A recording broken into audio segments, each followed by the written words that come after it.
ওম শান্তি 17 ডিচেম্বৰ 2025 বৰ্ষৰ মুৰলীৰ সম্পূৰ্ণ সাৰকথা। আজি বাবাই কৈছে, মৰমৰ সন্তানসকল, তোমালোকে মন বচন কৰ্মৰে অতি আনন্দিত হৈ থাকিব লাগে। সকলোকে আনন্দিত কৰিব লাগে, কাকোৱেই দুখ দিব নালাগে। আজিৰ গীত নিৰ্বলীৰ সৈতে বলৱানৰ যুদ্ধ। অতিকৈ মৰমৰ সন্তানসকলক পিতাই নিতৌ প্ৰথমে বুজায় যে নিজক আত্মা বুলি বুজি বহা আৰু পিতাক স্মৰণ কৰা।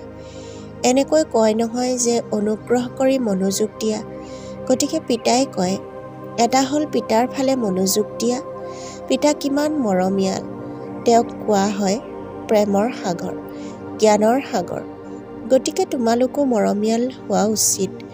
মন বচন কৰ্মৰে সকলো কথাত তোমালোক আনন্দিত হৈ থকা উচিত। কাকোৱেই দুখ দিব নালাগে। পিতায়ো কাকো দুখী নকৰে। পিতা আহিছেই সুখী কৰিবলৈ। তোমালোকেও কোনো প্ৰকাৰৰ কাকো দুখ দিব নালাগে। কোনো ধৰণৰ এনেকুৱা কৰ্ম কৰিব নালাগে, মনতো উদয় হ'ব নালাগে। কিন্তু এইটো অৱস্থা অন্তিমৰ ফালে হ'বগৈ। কৰ্মেন্দ্ৰিয়ৰে কিবা নহয় কিবা ভুল হয়।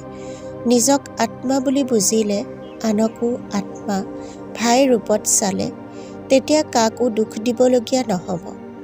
শৰীৰকেই যদি নোচোৱা, তেন্তে দুখ কেনেকৈ দিবা? এই ক্ষেত্ৰত গুপ্ত পৰিশ্ৰম হয়। এই সকলোবোৰ বুদ্ধিৰ কাম। এতিয়া তোমালোক পাৰস বুদ্ধিৰ হৈ আছা। তোমালোকেই সুখধামৰ মালিক আছিলা নহয়। এয়া হ'ল দুখধাম। এয়াতো বহুত সাধাৰণ। সেই শান্তিধাম আমাৰ মৰমৰ ঘৰ। আকৌ তাৰ পৰা ভূমিকা পালন কৰিবলৈ আহিছা। দুখৰ ভূমিকা বহুত সময় পালন কৰিলা। এতিয়া সুখধামলৈ যাব লাগে। সেইবাবে ইজনে সিজনক ভাই ভাই বুলি বুজিব লাগে। আত্মাই আত্মাক দুখ দিব নোৱাৰে। নিজক আত্মা বুলি বুজি আত্মাৰ সৈতে কথা পাতি আছা। আত্মাহে আসনত বিৰাজমান হৈ আছে।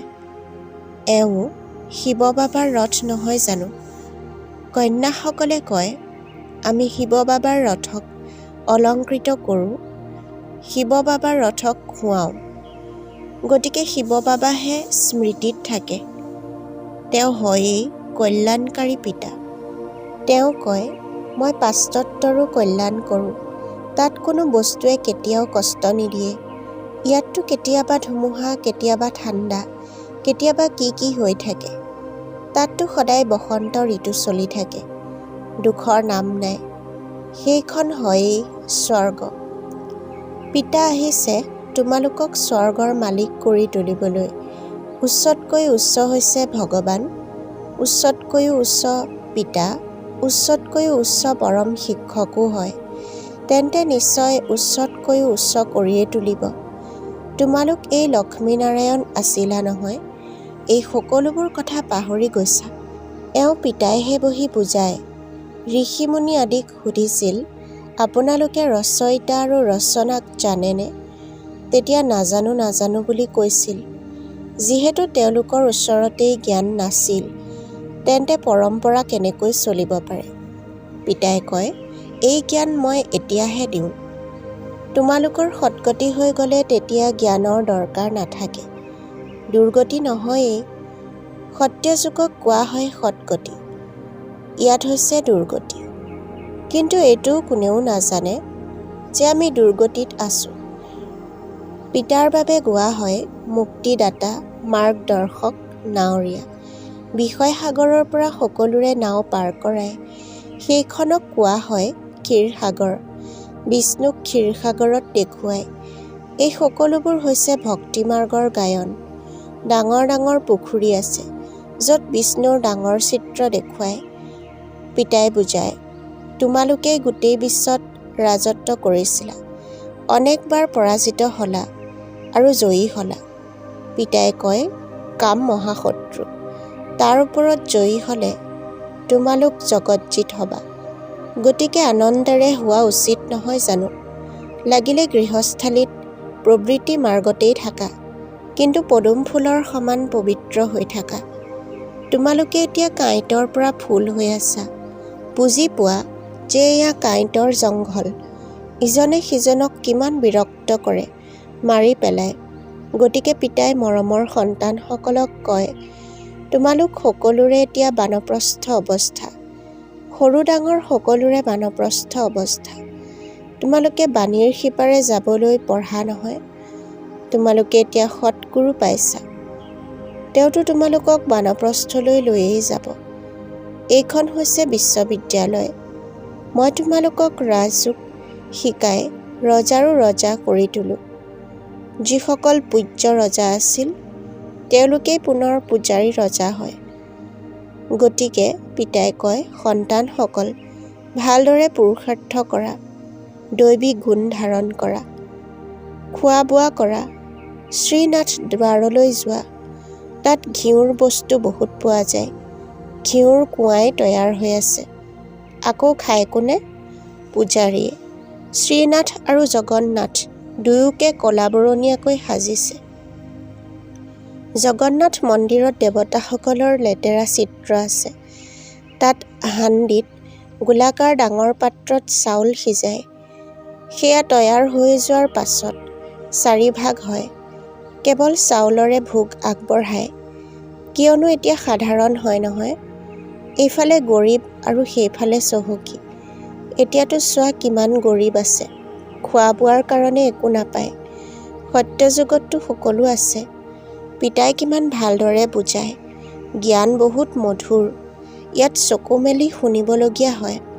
পিতাকতো দেখিবা নহয়। তোমালোকে জানা যে শিৱ বাবা ইয়াত বিৰাজমান হৈ আছে। গতিকে চকু মেলি বহিব লাগে। বেহদৰ পিতাক চাব লাগে। পিতাই বুজায়, ইজনে সিজনক চালে তেতিয়া এনেকৈ বুজিবা যে আমি আত্মা ভাইৰ সৈতে কথা পাতোঁ। ভাইক বুজাওঁ, তোমালোকে বেহদৰ পিতাৰ ৰায় নামানিবানে? তোমালোক এই অন্তিম জন্ম পবিত্ৰ হ'লে পবিত্ৰ সৃষ্টিৰ মালিক হবাগৈ। বাবাই বহুতক বুজায়। কোনোৱেতো তৎক্ষণাৎ কৈ দিয়ে, বাবা আমি নিশ্চয় পবিত্ৰ হ'ম। পবিত্ৰটো হৈ থকা ভাল। কুমাৰীসকল পবিত্ৰ, সেইবাবে সকলোৱে মূৰ দোৱায়। বিবাহ হোৱাৰ পাছত পূজাৰী হৈ যায়। সকলোৰে আগত মূৰ দোৱাবলগীয়া হয়। গতিকে পবিত্ৰতা ভাল নহয় জানো? পবিত্ৰতা থাকিলে শান্তি সমৃদ্ধি থাকে। সকলো পবিত্ৰতাৰ ওপৰত নিৰ্ভৰ কৰে। সত্যৰ নাওৰটো গায়ন আছে। টুলুং ভুতুং কৰিব, কিন্তু ডুবি নাযায়। অন্য কোনো সৎসংগলৈ যোৱাত বাধা নিদিয়ে। ইয়াত অহাত কিমান বাধা দিয়ে। পিতাই তোমালোকক জ্ঞান দিয়ে। তোমালোক ব্ৰহ্মা কুমাৰ কুমাৰী হোৱা। ব্ৰাহ্মণটো নিশ্চয় হ'ব লাগে। পিতা হয়েই স্বৰ্গ স্থাপন কৰোঁতা। গতিকে নিশ্চয় আমিও স্বৰ্গৰ মালিক হোৱা উচিত। আমি ইয়াত নৰকত কিয় পৰি আছোঁ? পিতাই কয়, এয়া হয়েই আসুৰিক সম্প্ৰদায়। তোমালোক এতিয়া দৈৱী সম্প্ৰদায়ৰ হৈ আছা। দেৱতা আৰু অসুৰৰ আকৌ কেনেকৈ যুদ্ধ হ'ব? তোমালোকতো দ্বৈত অহিংসক হোৱা। তেওঁলোক দেৱী দেৱতাসকল হৈছে দ্বৈত অহিংসক। দেৱী দেৱতাসকলক দ্বৈত অহিংসক বুলি কোৱা হয়। অহিংসা পৰম দেৱী দেৱতা ধৰ্ম বুলি কোৱা হয়। বাবাই বুজাইছে, কাৰোবাক বাণীৰে দুখ দিয়াটোও হিংসা। তোমালোক দেৱতা হোৱা। গতিকে প্ৰতিটো কথাত মাৰ্জিত হোৱা উচিত। খোৱা বোৱা আদি অতি উচ্চও হ'ব নালাগে আৰু অতি নিচো হ'ব নালাগে। এক ৰস হ'ব লাগে। ৰজাসকলে বহুত কম কথা কয়। প্ৰজাৰো ৰজাৰ প্ৰতি বহুত স্নেহ থাকে। ইয়াত চোৱা কি হৈ আছে, কিমান আন্দোলন। পিতাই কয়, যেতিয়া এনেকুৱা অৱস্থা হৈ যায়, তেতিয়া মই আহি বিশ্বত শান্তি স্থাপনা কৰোঁ। এতিয়া সকলোৰে শিৰত কাল অৰ্থাৎ মৃত্যু থিয় হৈ আছে। আজিকালি কৰোঁতে কৰোঁতে কালে খাই পেলাব। তোমালোক কুম্ভকৰ্ণৰ দৰে হৈ গৈছা। আজিৰ বৰদান, ড্ৰামাৰ জ্ঞানেৰে অবিচলিত স্থিতি গঢ়ি তোলোঁতা প্ৰকৃতি আৰু মায়াজিত হোৱা। ব্যাখ্যা, প্ৰকৃতি আৰু মায়াৰ দ্বাৰা যেনেকুৱাই কাকত নাহক, কিন্তু অলপো যাতে অস্থিৰ নোহোৱা। এইটো কি, এইটো কিয়, এই প্ৰশ্নও যদি উদয় হয়, অলপো কোনো সমস্যা প্ৰহাৰ কৰোঁতা হৈ গ'ল, তেন্তে অকৃতকাৰ্য হৈ যাবা।